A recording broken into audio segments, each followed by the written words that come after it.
জমছে এক পাহাড় অসহ্য বিচার, স্তব্ধ হয়েছিল তারা ব্যস্ততা হাজার।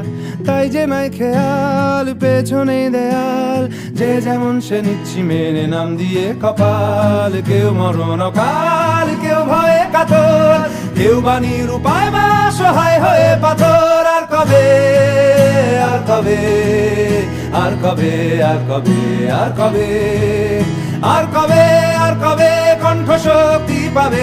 আর কবে, আর কবে চিত্ত স্বাধীন হবে? আর কবে, আর কবে সিক্ত হবে হৃদয়? আর কবে, আর কবে শির উঠে দাঁড়াবে? আর কবে, আর কবে, আর কবে, আর কবে, আর কবে, আর কবে, আর কবে মনটা হবে স্বাধীন? আর কবে, আর কবে ফের ঘুরে দাঁড়াবে? আর কবে, আর কবে কণ্ঠ শক্তি পাবে?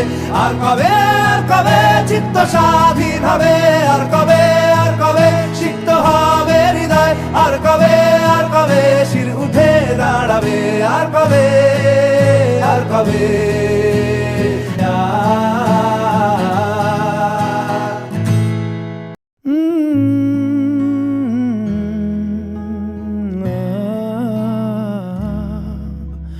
জমছে এক পাহাড় অসহ্য বিচার, স্তব্ধ হয়েছিল তারা ব্যস্ততা হাজার।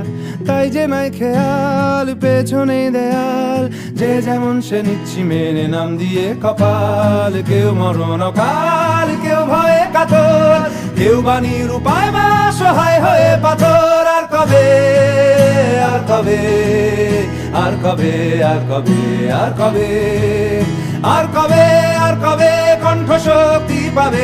আর কবে, আর কবে চিত্ত স্বাধীন হবে? আর কবে, আর কবে সিক্ত হবে হৃদয়? আর কবে, আর কবে শির উঠে দাঁড়াবে? আর কবে, আর কবে, আর কবে, আর কবে, আর কবে, আর কবে, আর কবে মনটা হবে স্বাধীন? আর কবে, আর কবে ফের ঘুরে দাঁড়াবে? আর কবে, আর কবে কণ্ঠ শক্তি পাবে? আর কবে, আর কবে চিত্ত স্বাধীন হবে? আর কবে, আর কবে সিক্ত হবে হৃদয়? আর কবে, আর কবে শির উঠে দাঁড়াবে? আর কবে, আর কবে,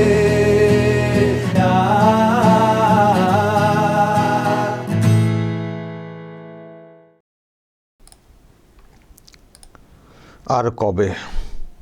এবার যদি না হয় আর কবে হবে? সবথেকে বড় সুযোগ পরিবর্তনের। দর্শক, আজকে নরেন্দ্র মোদীর একটা র্যালি হয়েছে উত্তর কলকাতায়। তো সেখানে দেখুন মানুষ কিভাবে উপচে পড়েছে। সন্ধ্যা রাতের কলকাতা, যেন মনে হচ্ছে দুর্গাপুজোর মতো ভিড়। রাস্তার মাঝখান দিয়ে উনি যাচ্ছিলেন গাড়িতে, আর দুদিকে প্রচুর সব লোকজন। আজকে ওখানে র্যালি হবে এই খবরটা ছিল, তো সেই জন্যে মানুষজন সব আগে থেকে জড়ো হয়েছিলেন। এবং যখন উনি যখন যাচ্ছিলেন ওখান দিয়ে একটা বিরাট উদ্বেগ, যেটা পরিষ্কার দেখতে পাচ্ছে। হাত নাড়তে নাড়তে উনি গেছেন। দেখুন মানুষের যে আবেগ, যেটা চোখে পড়েছে। মানুষ যে পরিবর্তন চাইছেন, নরেন্দ্র মোদীদের সরকারকে চাইছেন, এইসব ভিজুয়াল কিন্তু সেটাই বলে দিচ্ছে। ফলে সময়ের অপেক্ষা। জাস্ট প্রথম দফার ভোট হয়ে গেছে, সেখান থেকেও একটা ইঙ্গিত এসছে। আর দ্বিতীয় দফার যে ভোট আছে তার মধ্যে কলকাতার ভোটও আছে। মানে 142টা কেন্দ্রে ভোট হবে দ্বিতীয় দফাতে। তো কলকাতার লাগোয়া যেসব জেলা আছে, জেলার মানে বিভিন্ন প্রান্ত থেকেও সব এই রকমই আসছে, এই রকমই সব ভিজুয়াল আসছে। যেমন দর্শক আমি দেখাতে পারি, আজকে বারাসাতে শাহ একটা র্যালি করেছেন বারাসাতে। সেখানেও দেখবেন মানে কেমন সব লোকজন, সেখানেও সব এই রকম উপচে পড়া ভিড়। আর কি অ্যাম্বিয়েন্স শুনবেন, দেখুন।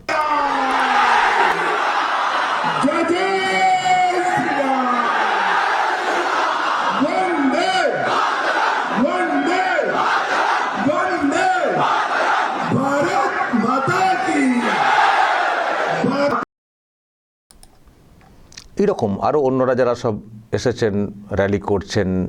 নিতিন নবীন এসছেন, বিজেপির যিনি সর্বভারতীয় সভাপতি। জেপি নাড্ডা এসছেন, তিনি র্যালি করছেন। তারপরে দেখেছেন যোগী আদিত্যনাথ, তিনিও ঘুরছেন। আসামের মুখ্যমন্ত্রী হিমন্ত বিশ্ব শর্মা, তিনিও ঘুরছেন। পুরো চষে ফেলছেন বিজেপির সব নেতা নেত্রীরা। স্মৃতি ইরানি উনি এসছেন, সব চষে ফেলছেন গোটা বাংলা জুড়ে, এবং সাড়া কিন্তু ব্যাপক আছে। তো এবার যদি না হয় আর কবে? এত কিছু ঘটনা ঘটলো, এত নির্যাতন, এত অপশাসন, যার বিরুদ্ধে মাঝে মধ্যেই বাঙালি রাস্তাতে নেমেছে, গর্জে উঠেছে, এবং এই রকম একটা সন্ধিক্ষণ চলে এসছে পরিবর্তনের, চারিদিকে মানুষ গর্জে উঠছেন। তো এবার যদি পরিবর্তন না হয় তো আর কবে, তাই না? সেই জন্য দ্বিতীয় দফার যে ভোটটা বাকি আছে, এবার একেবারে নিশ্চিন্তে পরিবর্তনের জন্য ভোটটা দিতে হবে। এখানে যে অপশাসন ইত্যাদি চলছে সেটাকে মাথায় রেখে বোতামটা টিপতে হবে। না টিপলে আর কবে? তবে আর বেশি দিন নেই, আবারও বলছি, আর কবে মানে এবার হয়ে যাবে। আর দিদিমণিও বুঝতে পেরেছেন, সেই জন্যে দেখছেন উনি কত ছটকাচ্ছেন, কত কী করছেন। যত নরেন্দ্র মোদী এইসব করছেন, নরেন্দ্র মোদী আজকে কলকাতার ঠনঠনিয়া কালীবাড়িতে গিয়েছিলেন, সেখানে গিয়ে পুজো দিয়েছেন দর্শক। আমি সেটাও একটু দেখাতে পারি। আর দিদি কী করছেন সেটাও একটু দেখাতে পারি দর্শক। দেখুন, আজকে এই যে পদ্ম ফুটিয়েছেন, কিন্তু নরেন্দ্র মোদী ফুল দিয়ে যখন পুজোতে যাচ্ছিলেন, পদ্ম একটা ফুটিয়ে নিয়ে গেছেন। অনেকে বলছেন এই তো পদ্ম তো ফুটে গেছে বঙ্গে, জাস্ট আনুষ্ঠানিক ঘোষণা বাকি আছে 4 তারিখ। তারপরে পুজো দিয়েছেন নিষ্ঠা ভক্তির সঙ্গে, যেগুলো উনি খুবই করে থাকেন, সেগুলো করেছেন। তো যখন এই দিকে এইসব হচ্ছে, লোকজন এত হচ্ছে, দিদিমণি কি করছেন? দিদিমণি র্যালি করছেন।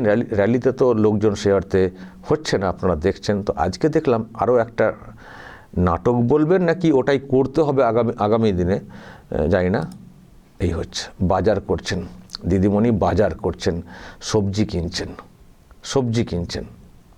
আসলে উনি বুঝে গেছেন, আমি দেখছি তো, আমি তো কদিন ধরে দেখাচ্ছি যে উনি যে র্যালিগুলো করছেন, আজকেও দেখবেন, আজকের র্যালির ভিডিও দেখবেন, এটা একদিন একটা কোথাও কম হয়েছে সেটা না, প্রত্যেক দিনই দেখছি যখনই র্যালির কোনো করছেন, দেখবেন ছবি দেখবেন র্যালিতে, এই যে একাই হেঁটে আসছেন, একাই বলতে ওই পেছনে লোকজন যারা বাইরে থেকে এসছেন তাদেরকে নিয়ে উনি হেঁটে আসছেন। দুদিকের লোক, যেটা নরেন্দ্র মোদীর ক্ষেত্রে দেখছেন, দুদিকে উপচে পড়া গাড়ি, এগোচ্ছে না, ওই ধরনের কোনো কিছু দেখতে পাচ্ছেন?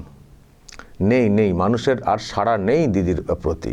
তো সেই জন্যে যেটা বলছি দর্শক, এই যে বাজারহাট, এই বাজারহাটই করতে হবে, নিজেকে রান্না বান্না করে খেতে হবে। তো আর তো কেউ খাবে না, সবাই দিদি পিসি এইসব বলছিলেন, কারণ ক্ষমতায় ছিলেন না, ক্ষমতায় আপনি ছিলেন বলে পরিবারের সব অন্যরাও বেশ গুছিয়ে নিয়েছেন।